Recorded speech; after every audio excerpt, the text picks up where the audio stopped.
just wanna say to all my friends around the world, never give up and just say no. Just say no to bullying. You ain't gotta stop me now.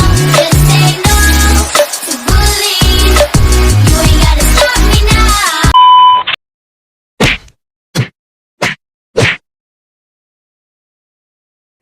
Bullying, definisi, penyebab, dampak, dan cara mencegahnya. Apa itu bullying?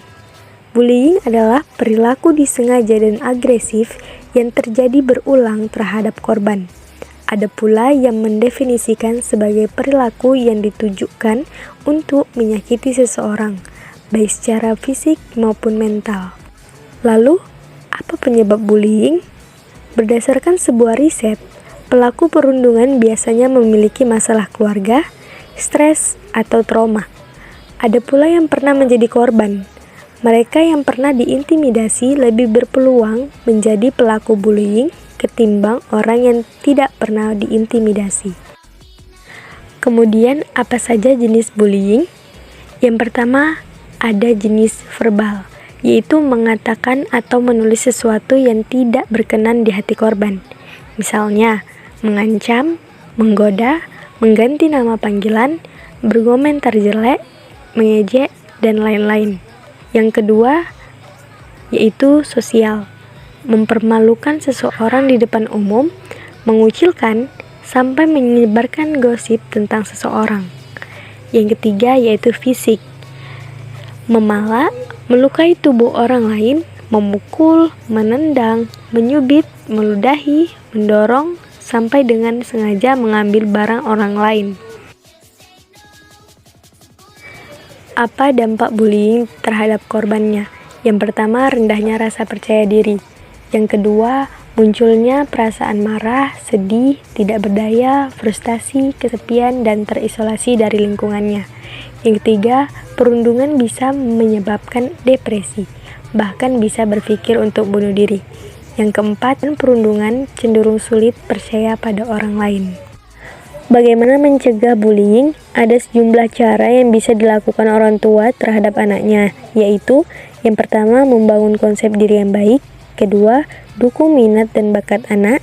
Ketiga, ajarkan anak mengatakan tidak. Keempat, selalu beri dukungan penuh kepada anak. Kelima, membangun rasa empati pada anak. Masalah bullying juga dapat menyebabkan proses pembelajaran yang menyebabkan ketidakaktifan siswa dalam belajar. Sehingga para guru menyelesaikan masalah yang ada, yaitu dengan mengambil langkah yang tepat, mengumpulkan dua pihak, dan berakhir saling memaafkan. Berikut merupakan video keaktifan siswa setelah berakhirnya masalah yang telah dijelaskan tadi. Komunikasi bisnis. Komunikasi bisnis adalah pertukaran gagasan, pendapat, informasi, instruksi yang memiliki tujuan tertentu yang disajikan secara personal atau impersonal melalui simbol-simbol atau sinyal. Unsur-unsur pokok yang terdapat dalam komunikasi bisnis. Yang pertama itu adalah memiliki tujuan, yang artinya komunikasi bisnis harus memiliki tujuan yang telah ditetapkan sebelumnya. Yang kedua, memiliki pertukaran. Pertukaran dalam hal ini melibatkan paling tidak dua orang atau lebih, yakni komunikator dan komunikan. Komunikator merupakan pihak yang bertindak sebagai pengirim pesan dalam proses komunikasi. Komunikator tidak hanya berperan sebagai pengirim pesan saja, akan tetapi juga memberikan sebuah respon atau tanggapan dan menjawab komunikasi yang sedang berlangsung. Komunikasi itu bisa secara langsung maupun tidak langsung. Komunikan adalah sebutan bagi orang yang menerima pesan atau berita yang disampaikan. Pada komunikasi yang dinamis, komunikator dan komunikan akan terus-menerus bertukar pesan.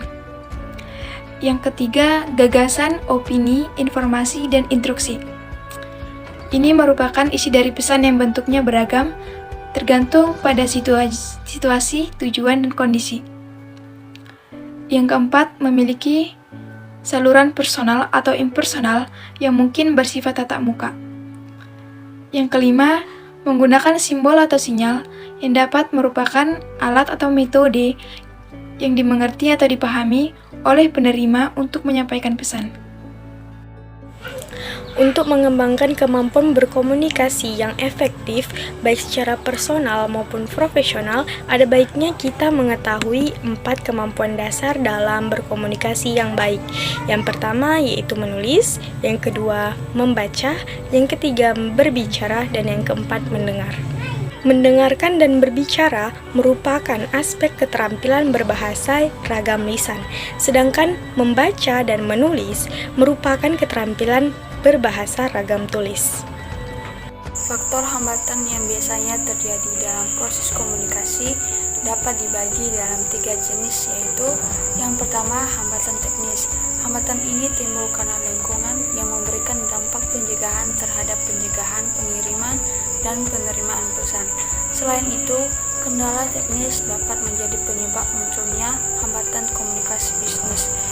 Hambatan teknis ini dipengaruhi oleh kondisi lingkungan teknis yang menimbulkan hambatan pada arus komunikasi, sehingga komunikasi yang dibangun menjadi tidak efektif dan efisien, bahkan bisa terjadi kesalahpahaman dalam komunikasi.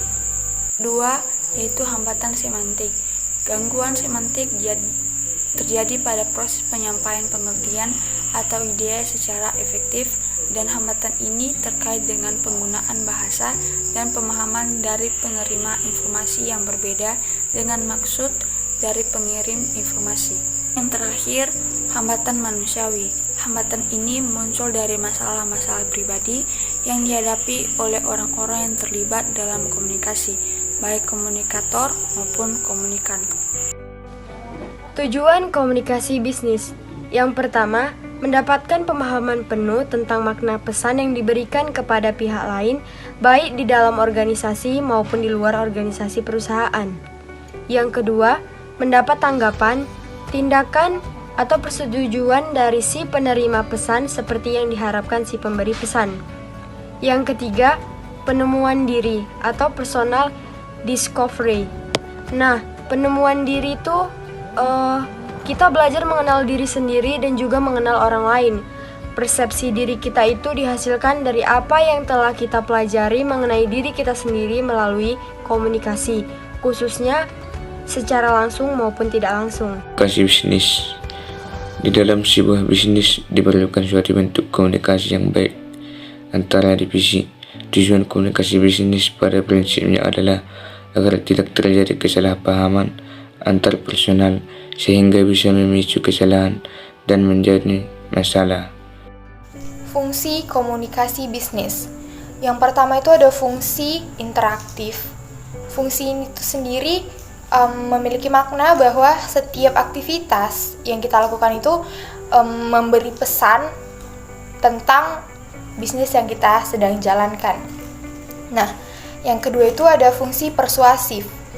Persuasifan kepada orang lain untuk menjadi yang lebih baik atau memberikan arahan untuk menjadi seseorang yang diinginkan. Yang ketiga ada fungsi kontrol. Fungsi kontrol atau fungsi pengendalian. Tanpa adanya fungsi kontrol dalam organisasi bisnis, operasional organisasi tidak akan berjalan efektif. Yang keempat itu atau yang terakhir adalah fungsi emosi. Nah, fungsi emosi ini tuh sendiri meningkatkan isi pesan karena berkaitan dengan memberikan kesan suka atau tidak suka, menyenangkan atau tidak, puas atau tidak puas. Ini dapat berjalan efektif apabila yang pertama, informasi yang disampaikan jelas, akurat, dan tidak mengandung ambiguitas yang berlebihan. Yang kedua, komunikasi yang dilakukan sekaligus memperkaya skill bawahan. Yang ketiga, membuka saluran umpan balik.